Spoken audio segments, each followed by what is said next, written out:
If you came to Dubai a few years ago, you'd have got this, sand and loads of it. Then an amazing thing happened.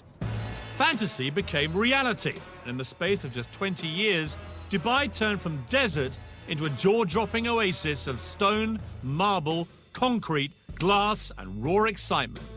But the bolder and wackier the idea, the more likely it was to be accepted.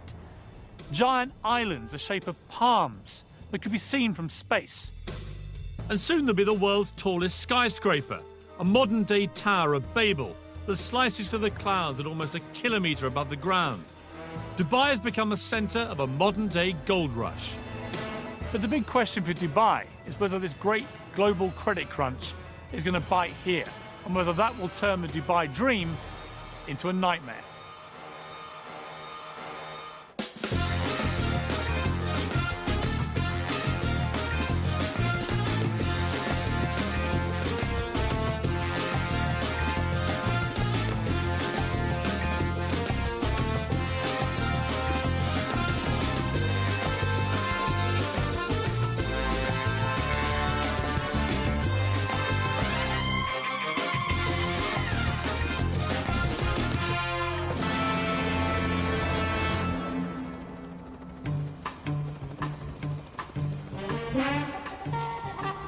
Dubai is one of the 7 states that make up the United Arab Emirates, under the rule of Sheikh Mohammed bin Rashid Al Maktoum. Its reputation as a tax-free haven and land of opportunity has attracted 120,000 Brits, all chasing the Dubai dream. You have both completely lost your marbles. I mean, you have paid $50 million for a load of sand. A dream where your position in society can be elevated overnight and vast riches are there for the taking. It's quite a journey from a secretary on an Oxfordshire estate to this, flogging £17 million apartments in Dubai. In a country where Sharia-based law is dished out on crop-top wearing partygoers, what's it really like to live here? And mixing with the locals, I talk tactics with the man that bought Man City. There's the Burj Al Arab. And what about the world's financial meltdown? Are they feeling the heat? You say credit crunch, people say, whoa, whoa, there's no credit crunch in Dubai. It's not coming, it's here. But lurking in the background, behind all of this, is the fact that in just 10 years' time, Dubai's oil will run out. The race is on. If you'd invested in property out here over the past 6 years, I'd give your financial advisor a raise, because you'll easily have trebled your money. But it wasn't for the faint-hearted. 4 miles out to sea is probably the craziest property investment on the planet. For sale, 300 islands that, seen from above, replicate the countries of the world. This is absolutely ridiculous. I've heard about this place, I've seen the pictures, I know all the facts. Until you actually come out here like this and experience it for yourself, you have no idea of the sheer scale of it. 320 million cubic metres of redistributed seabed later, Dubai has not just put itself on the map, but put the map on itself. I'm heading for Britain. Gentlemen, permission to come ashore. Permission granted. Thank you very much. Welcome aboard. Nice to see you. Welcome to the United Kingdom. Well, thank you very much. Let's head over to London, shall Why we? not? Ex-Londoners Safi Qureshi and Mustafa Nagri moved to Dubai 4 years ago. Between them, they've just bought England. Dare I ask how much you've paid for it? Topping over $50 million. You have both completely lost your marbles. I mean, you have paid $50 million for a load of sand. Yeah, it's one view. Tell me some of the stuff What you're going to do here? The idea very much is to have some luxury accommodation where you can bring your boat, park it right outside your villa, swimming pools, spas. How many are we talking about? You're talking in and around the 100 mark. Right. 100 villas over here. So you're living in your own private villa, surrounded by, you know, absolutely amazing shorelines, beaches. I mean, you and say views. that, but you're actually surrounded by the French over there and Well, the Germans over there. I mean, they are worryingly close, aren't they? You know, they have built closer, but luckily there's still a bit of sea between us. I'm imagining now these luxury villas here, and even if they went just for $5 million each, I've just worked out you'll make a profit of $450 million. But you have forgotten the cost of construction. Which is? We're still working on that one. Yeah, You're still making what I think they call in Balham a nice little earner, aren't you? well, Yeah, I guess you could say we might be. I mean, that's a great story. Absolutely. Ballon boy buys Britain. Yeah, it's not bad, is it? Safi is a perfect example of a Dubai dream. 4 years ago, he arrived here skint, having lost everything in a failed internet phone. Now, thanks to a series of shrewd property deals, he's the King of England and looking to invade France. But how did this little-known desert outpost become such a magnet for investors and those in search of a better life in the sun? Dubai has done an incredibly good job at marketing itself, largely through what at the outset appear to be utterly ludicrous projects. Think Dubai and you think glamour, wealth, and a rich hedonistic playground.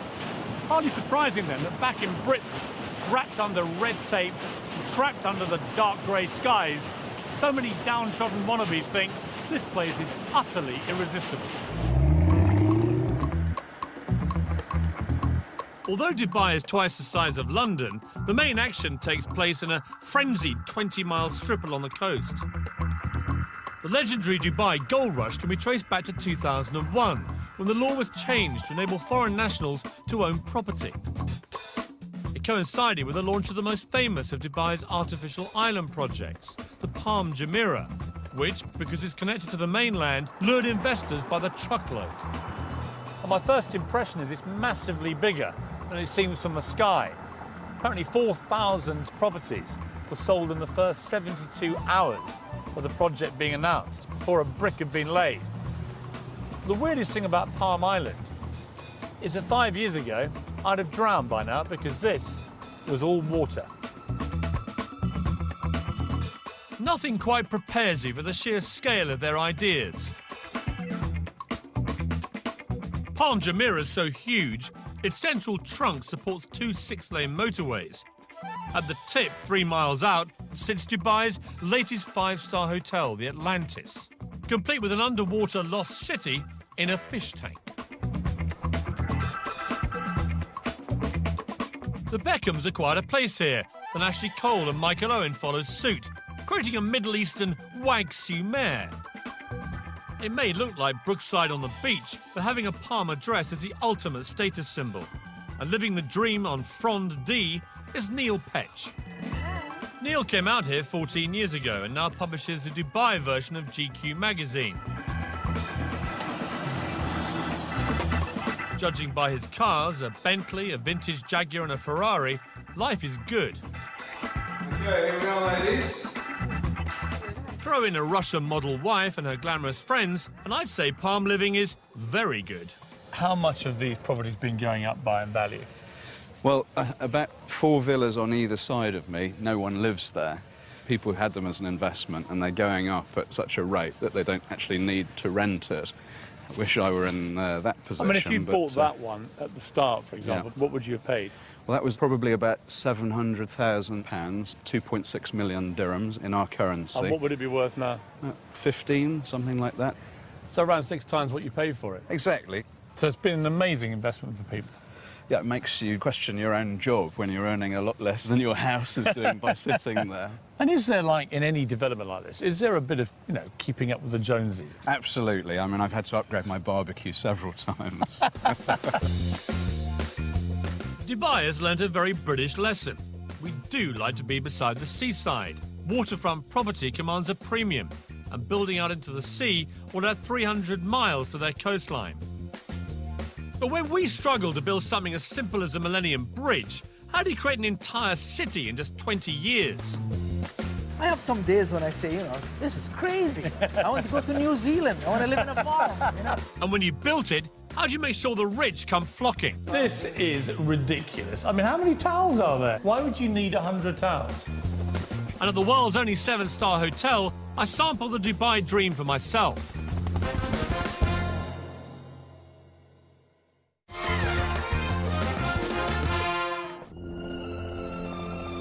There are times when we build things so astounding that they become testaments to human ingenuity. The pyramids of Egypt, the Great Wall of China, and now, Dubai? Extravagance and Dubai go hand in hand, but this really does take the gold-plated biscuit. It's rumoured this 7-star hotel cost so much to build and run that it will never make a profit. But that's not the point. The Burj Al Arab is Dubai's Eiffel Tower, part of ruler Sheikh Mohammed's vision to put this place on the global map.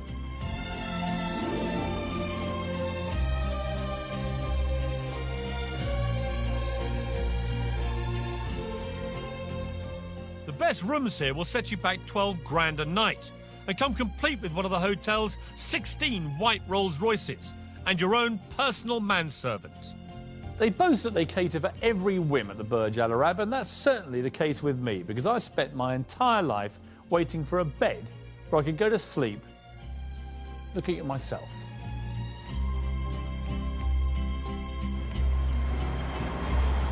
I'm here to meet builder Eddie Mitchell, who I last met at the height of the UK's property boom in Sandbanks, Dorset. Eddie was creating futuristic properties inspired by this hotel. He's been coming here on business for 5 years and is now a Gold Star guest, affording him extra special treatment. Watching you coming in, it was like watching a visit by the Queen. You know, there's like a cast of thousands offering you tea and dates and hand lotions. It's the same every time. My butler that I've had for 6 years, he meets us every time we come here. Whatever time of day, he's at the door. It's like coming home. So, Eddie, last time we met was in Sandbanks, Yeah. where the funny thing was there is that you produced properties like this, which are, you know, by any normal standard in Britain, completely barking mad, futuristic, emporiums of glass and concrete and everything else. Out here, you're known as Mr. Boring, because, I mean, that is not even first base, is it? Not really, no, Piers. I mean, you must love it here. It's like a permanent building site. Yes, but probably the biggest building site in the world, and after 30 years of building, I just love it. You're like a pig in a sty, aren't you, Eddie? Yeah, definitely. And for those who bought at the start in the Palm or the World or the Burj Dubai, how much money are people making? I'm sure people are making many millions. I mean, I heard of one Chelsea footballer who had a place on the Palm that he's never actually lived in. He paid £400,000 for it, and he's just sold it for £3.5 million. Yeah, that's what he would have paid 6 years ago. And he would now make £3.5 million? Yeah, definitely. Without setting foot in the place? Yeah. How have I missed out on this again? We should have came here 6 years ago. No, but you always seem to pop up in these places at the right time. I went to Sandbanks right at the peak. I've come to Dubai right at the peak. What I need to do with you, Eddie, is stick with you in the down times. Well, you can come on site and be a builder if you want, Piers. The great thing about Dubai is there's always a stunning new location to practice your golf.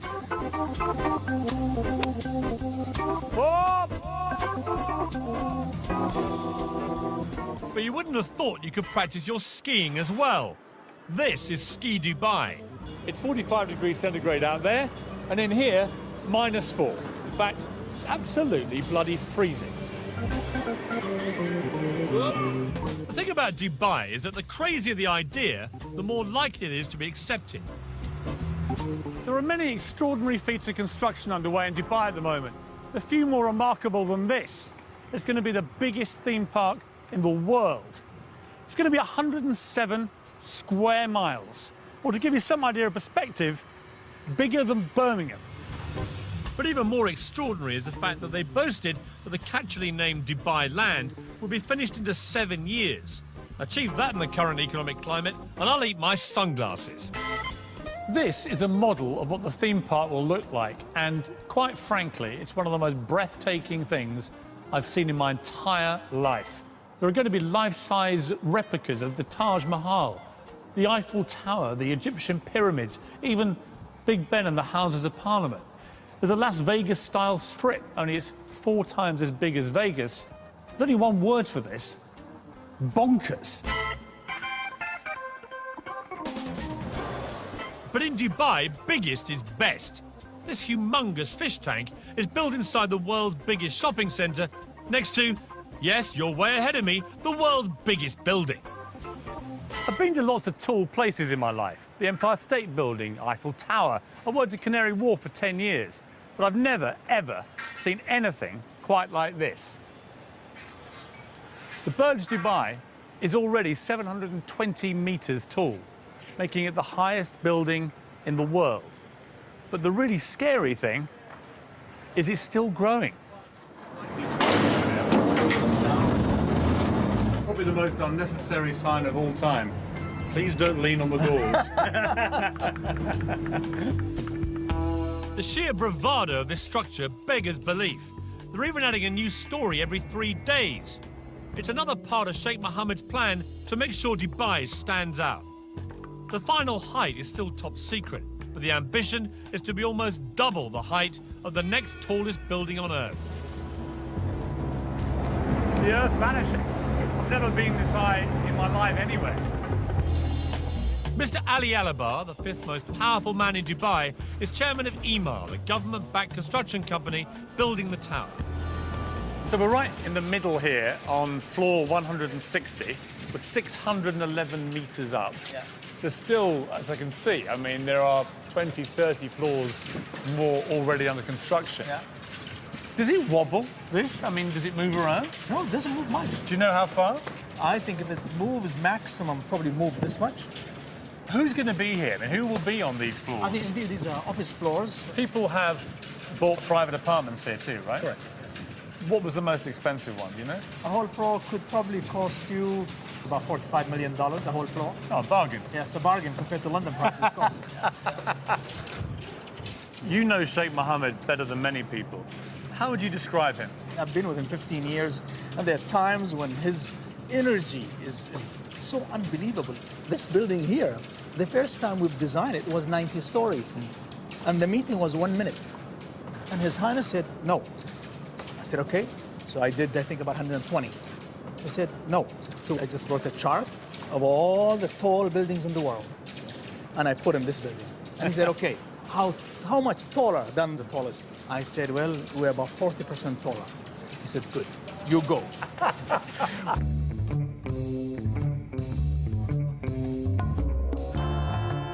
40 years ago, Dubai was nothing more than a dusty fishing village.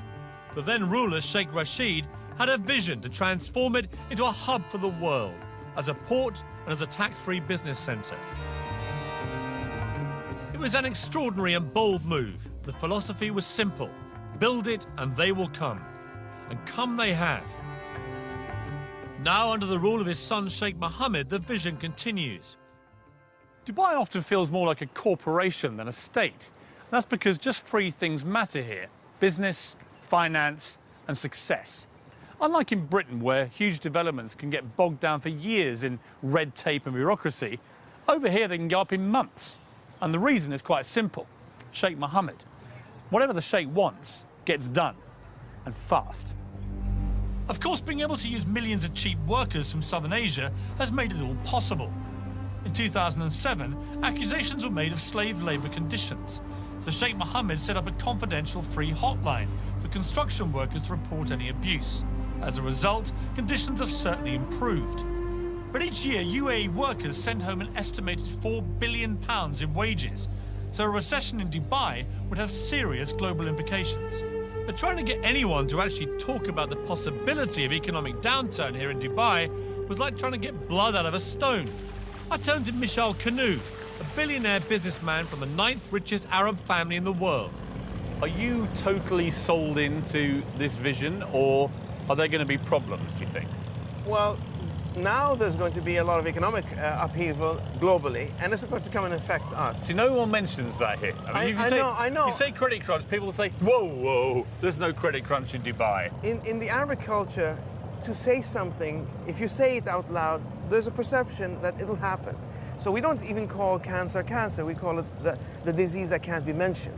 It's the same mentality. Is there a credit crunch coming in Dubai? It's not coming, it's here. It already exists. Now, for people to come and say, you know, this is the end and death of this area, it's not going to be the death of this area. What's going to be is a natural timeout, if you want, allow things to come back to its normal position and then move forward. Dubai, I think, is a good place to be if you're looking at 15, 20 years down the road. Because if you're looking at 2 years down the road, God knows what's going to happen in the next 2 years in terms of global finance. During the boom times, Dubai was the hottest property market in the world. The carrot that had expats scurrying here faster than a bleached blonde to a footballer. Helen Tatum is typical of those that came chasing the Dubai dream. She landed here 4 years ago and owns Dubai Luxury Homes, one of the most successful estate agents in town. Today, she's showing me a flat aimed very much at the not-so-poor. Amazing views, vast amount of room. I mean, how big is this? It's 13,400 square feet. The master suite takes at least a third of the apartment. So it's all about the bedrooms out here, is it? Exactly. And what would it cost if you wanted to buy this? £17 million. Wow. Who would buy a place like this? I mean, who's living in this block? Yeah, I mean, discretion is the word, but, I mean, we've got sporting personalities, we've got presidents of countries. 15 times the size of the average house in the UK, who said size doesn't matter? I mean, it's just humongous. Yeah. This is not even... apartment is too loose a word.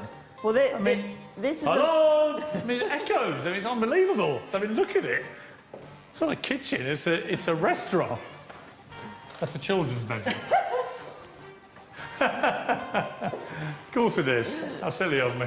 Here's the bathroom. This is the bathroom. I mean, this they is... take a lot of care over the bathroom. This is ridiculous. I mean, how many towels are there?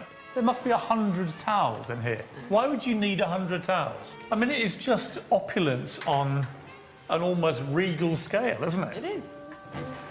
It's a staggering apartment.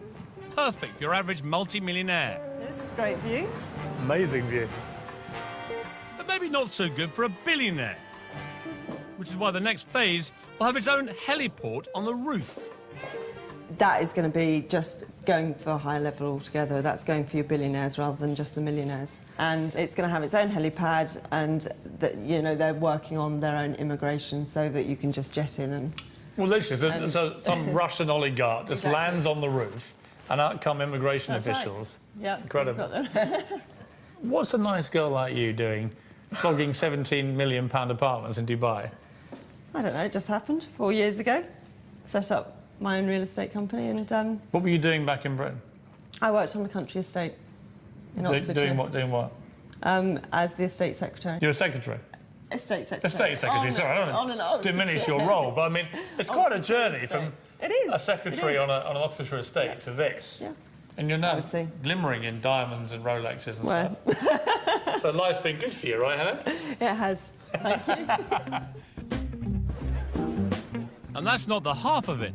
Helen now has her own polo team with 8 Argentinian ponies and a full-time professional trainer. It certainly beats typing. Friday is Polo Day here at Arabian Ranches. It's a bit of a fixture of the expat community. A chance to revel in the good life whilst catching a chukker and slithering up the social ladder. Becky from Bingley, West Yorkshire. Yeah. And here you are at Polo. Yeah, I'm at the Polo. Bingley girls are not really used to doing this sort of thing, are you? Let's be honest. No. I came over here and I launched a magazine for another company, and I've just launched this magazine, and I'm 28 years old and I would not get that in the UK. You've done badly for a girl from Bingley, have you? It's all right. Quite happy.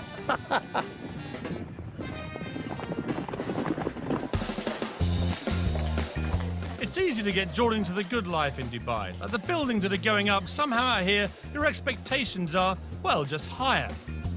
But to live up to those expectations, you're going to have deep pockets, especially if you fancy a personalised number plate. I have the 93. And how much was that? $2 million. $2 million? Yes. And I'll find out what it's like to live where hedonistic Western playgrounds exist in a country governed by strict Muslim values.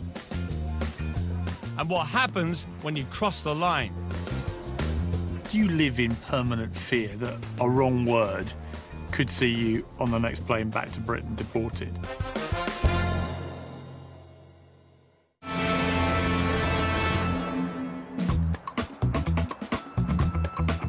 I wanted to get an Arab perspective on Dubai.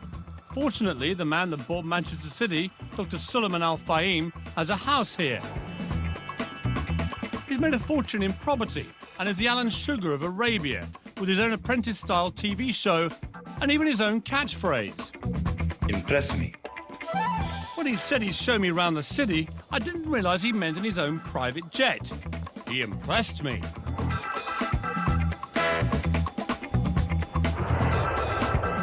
It's incredible to think about. Only 30 years ago, most of that would have been desert, right? 20 years ago, this part of Dubai was desert. There's the Burj Al Arab. It's become the symbol of Dubai. I mean, how much of this is ego? And are you all quite, you know, competitive people? Is it like, you've built the biggest tower, I'm going to go and build a bigger one? It's not about the ego, it's about to show the capability. We want to show our royal family that we can do it. And what they're looking for is to build something unique, something extraordinary. And with this kind of development, we attract foreigners. I mean, how much money is there down there now, would you guess? The last number announced recently was around $300 billion. 300 billion US dollars, just swimming around below us.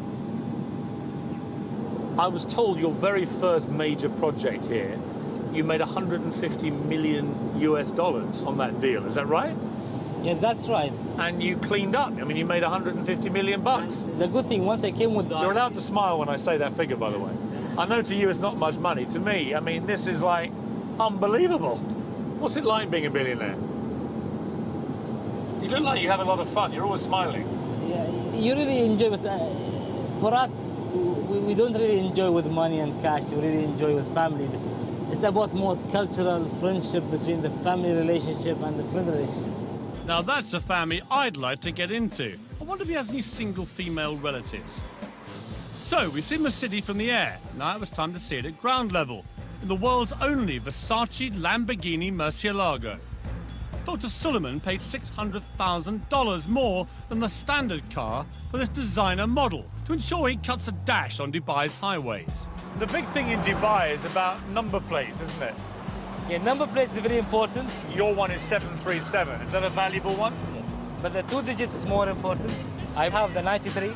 93? I bought because that's the year of graduation of my wife. And how much was that? Today it's worth $2 million. $2 million? Yes. For 93? Somebody would pay you $2 million for that? Amazing. Thank goodness his wife didn't graduate in 83. Even he might have struggled to pay for that one. With such mind-boggling spending power on tap, it'll come as no surprise that all pockets are catered for. Shopping here at one of Dubai's super malls is a bit like being back at home, to be honest. Harvey Nicks behind me, a Lacoste over there, Starbucks, Zara. The only difference here is you've always got to look out for that unexpected visit by the billionaire Arab sheikh. So, how about a mobile phone? What do they cost? It will be 110. £110? Yes, £1,000. £110,000, I see. And this one? This is £100,000. Oh, okay, so that's a bit more of a bargain. Yes. So do you actually sell these phones? A few weeks ago, the one sheikh chose 4 telephones. So an Arab sheikh came past your shop and bought 4 of these? Yes. For £500,000? Yes. Blimey, what on earth do you do when you want an upgrade? It's all so easy to get sucked into the affluent lifestyle in Dubai. The place just drips success. Most expats here enjoy a quality of life they could only have dreamt about back in Britain.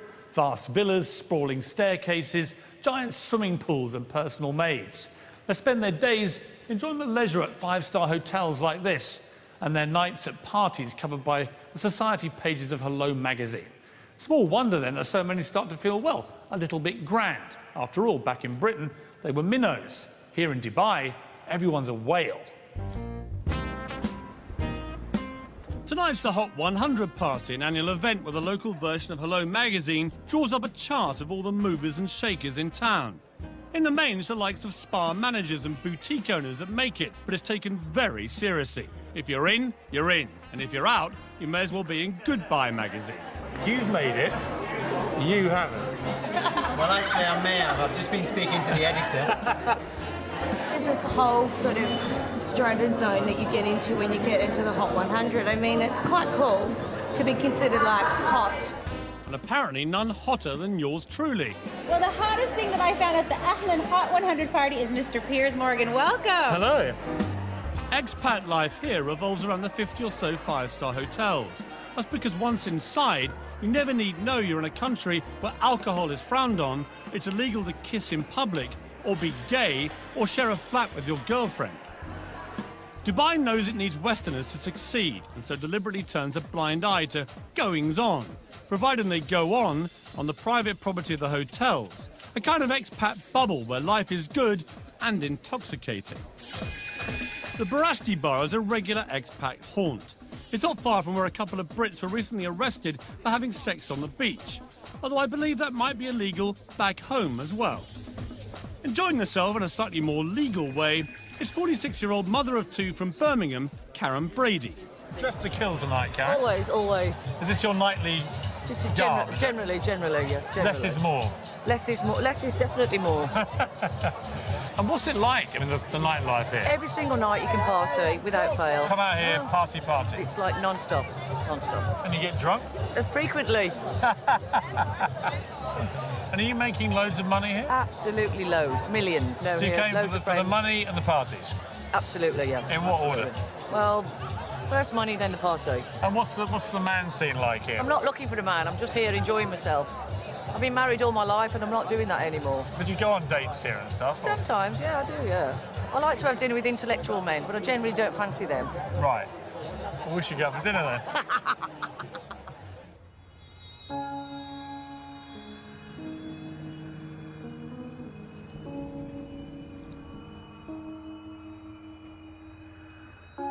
In the last year, 230 Brits have ended up in Dubai's prisons for a range of offences, from the normal, like drink driving, to the abnormal, like bouncing a cheque. If you are going to come out here, make sure you learn the law. For example, sex outside of marriage can get you a year in jail. Possession of over-the-counter drugs that contain codeine, 4 years. Even Harry Potter books were recently banned from schools because witchcraft is strictly illegal in Dubai. It's a difficult society to get your head around. On the one hand, a traditional autocratic leader uses strict Sharia-based law to rule with a rod of iron. On the other hand, in the five-star hotels, you can forget you're even in the Middle East.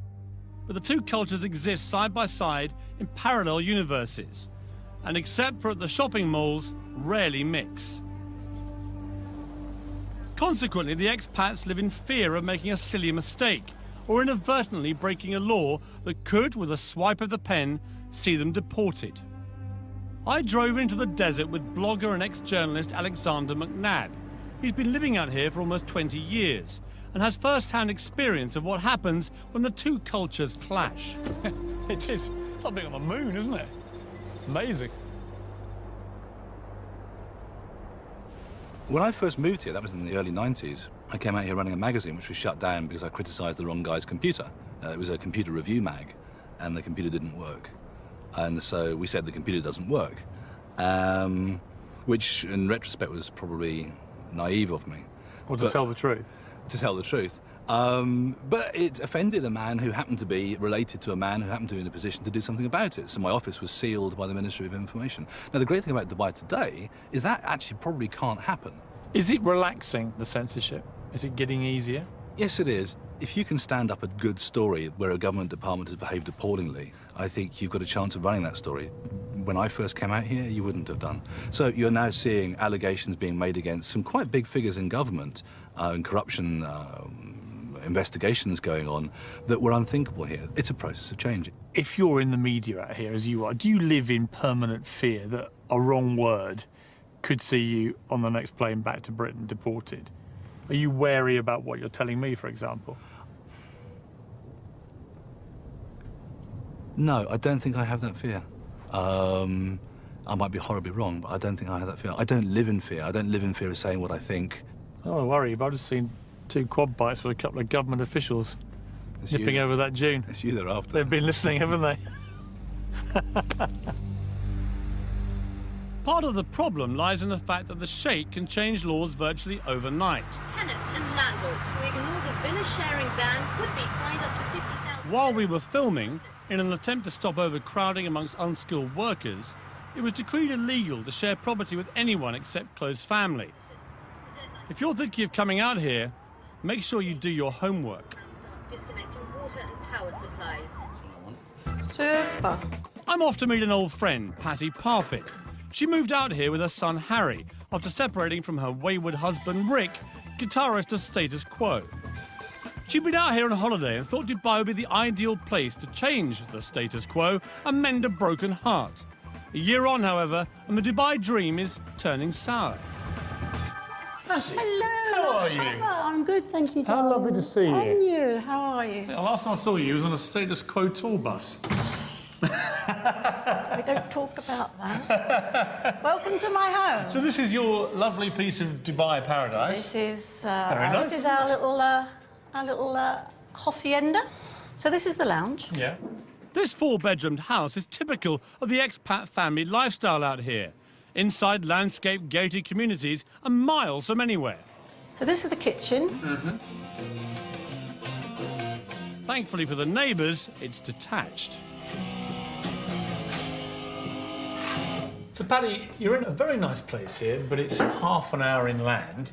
What would you pay here for your rent? What do you... Oh, you're going to die. £32,000 for the year. And you have to pay Wow. up front in Dubai. So you had to write a cheque for £32,000?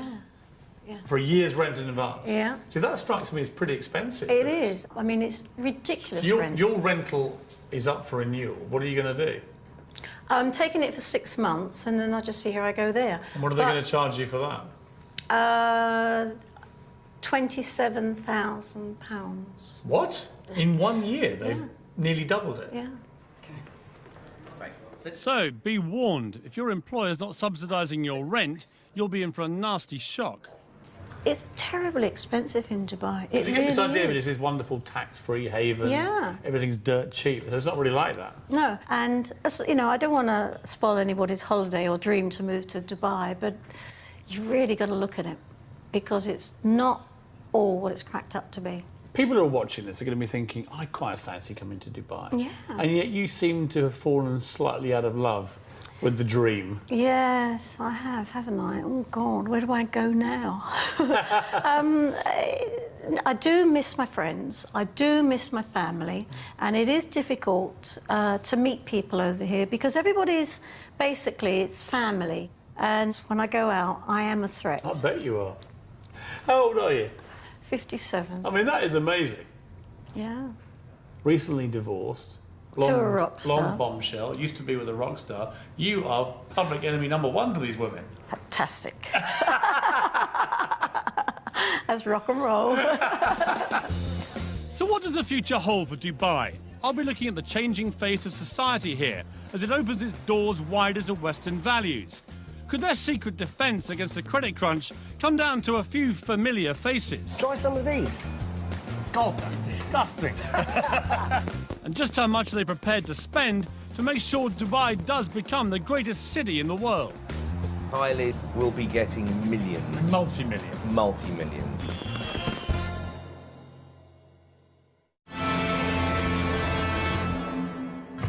In the UK, we've taken thousands of years to develop our laws and customs, whereas Dubai has had just a couple of decades to try and find common ground so the 205 nationalities can happily coexist. Consider this, just 1.3 million people live here. Of those, 200,000 are Western expats, 900,000 are Asians, mainly workers, and that leaves just 200,000 local Emiratis. To put that in perspective, imagine living in Britain, where 5 out of 6 people were foreigners. And when you think of it like that, you kind of begin to work out that Dubai is actually quite a tolerant place.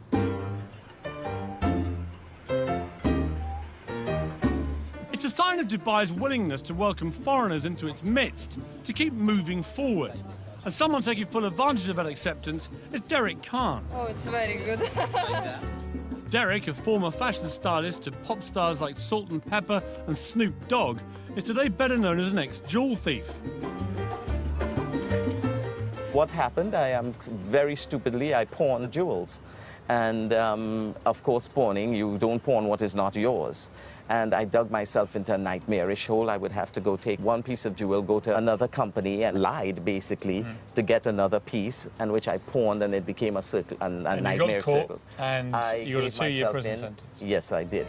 He served 2 years in a New York jail for his crimes, was kicked out of the US, and settled here in Dubai, reinventing himself as, get this, a jewellery designer. There you are, a convicted thief, felon, for want of a better phrase. You're kicked out of America, and then Dubai, where you would imagine they're quite strict about that kind of thing, they welcome you in here.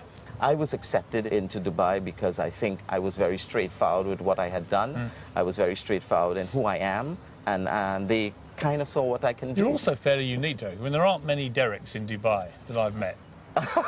Not with this look, the whole thing, you know? Well, you'll be surprised. Dubai is just, you know, again... There are more of you out there? I hope not, but...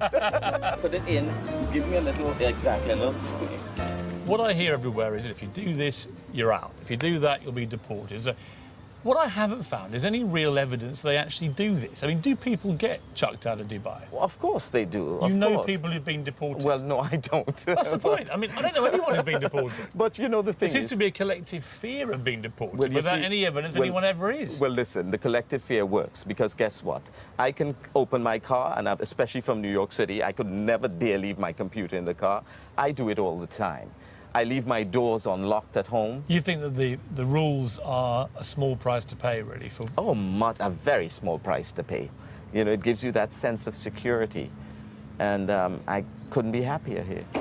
Right, beautiful, beautiful. Right. Lovely. If Dubai is going to succeed, now more than ever it needs people. It has to be seen as the in place, somewhere you can't afford not to be. So when Dubai can't build it, Dubai buys it, spending millions on celebrity names and, crucially, brands. Gary Rose is the latest big name lured into town. He'll be in good company. Gordon Ramsay and Marco Pierre White are already here and raking it in. Gary, how are you? Hi, very good, thank you. Nice to see you. Very good. You too. You came just at the right time. Try some of these. That is a little salmon fish cake with a lemon hollandaise. God, that's disgusting. I don't even laugh. I mean, it's actually delicious, but just to see what your face is like, it's delicious. Tell me, Gary, you've flown all the way to Dubai. Yeah. And you've flown all the food out here as well. Oh, yes. Why don't you just stay in England? Oh, yes. What? Well, it's 36 degrees outside and it's snowing in the UK. Where would you choose? You know, I just thought, no, you know, I want to spread the word about British cooking. But be honest, Gary, would you be out here if there wasn't a whacking great big Arabic check in it? I mean, I know a lot of chefs, right? You all like your money. Hang on, where's that contract of mine? Yeah, no, it's not a question of that, is it? I mean, that's always... Isn't it, though? Because, I mean, I know a lot of brand names like you. You're such high commodities out here that they will pay whatever it takes to get you. Well, I think, you know, if I start cooking for money rather than cooking for what I really believe in, I'd rather give it up. So there you have it, the definitive answer, with hollandaise sauce. Mark, how are you? Hello, Piers, how are you? Good to see you, and up on the 44th floor, another bought-in brand name. Mark Fuller will be opening a version of London's Embassy Club here next year. No offence to you, Mark, but you and Gary Rhodes are not exactly, you know, the Beckhams. And yet you're getting a lot of money thrown at you to come here. What's in it for them to get you? Someone was saying to me today that it's all very well opening a hotel, but you've got to entice people into it. It's like all over the world. The difference is they're buying in name brands because it's a new country. I mean, is it rude of me to push you on just how many millions they paid you to come here? No, I won't say that. It wasn't millions, but it was quite an acceptable figure. What about Tiger Woods and people like that? Oh, when you see their God, names. Tiger Woods, you know, Christina Aguilera's, those sort of people. Kylie's will be getting millions. Multi-millions. Multi-millions. Is that because the people of Dubai, the rulers here, realise that celebrities of that power are a PR magnet for here? I think without a doubt. In the end, this was a piece of desert. This was a piece of sand. They've built a city out of nothing. How do you attract everybody? They want to be number one. They don't want to be number two, number three, number four. They want to be Miami. They want to beat Miami. They want to be New York. They want to beat New York, you know. So the only answer is bring it in. Kylie comes, Beyonce comes. I mean, even Iron Maiden have played here. It is almost surreal here. It's the land of make-believe. It certainly is, more like the land of unbelievable, because as the world is rocked to the core by the credit crunch, Dubai rocked to the sound of Kylie at the world's most expensive party. The Atlantis Hotel was launched with a massive £7 million extravaganza. Looks like an awful lot of that went up in smoke. Let's face it, for the ordinary Brits living here, as long as you toe the line, life's pretty good. For the investor, though, even ultra-affluent Dubai is fragile. It doesn't manufacture anything of value. Oil now accounts for just 6% of its income. And even though uber-wealthy neighbour Abu Dhabi pumped £9 billion into its economy back in October, Dubai remains exposed. 3 big government-backed construction companies are already laying off hundreds of employees. Dubai relies on foreign investors to make it work, and without them, Dubai's dream of becoming the greatest city on earth may have to wait. I came to Dubai to find out if it really is all it's cracked up to be. And the answer, if you like sun and fun, glitz and glamour, is a resounding yes. As for the credit crunch, everyone I've met here says the same thing. Dubai won't just survive, it will thrive. And that's because it's bursting with ambition and drive, all led by one man's extraordinary vision and an utter determination to turn this place into the biggest and most successful city in the world. As for my part, I think I'll borrow the favourite phrase of the British builder. It'll be all right when it's finished.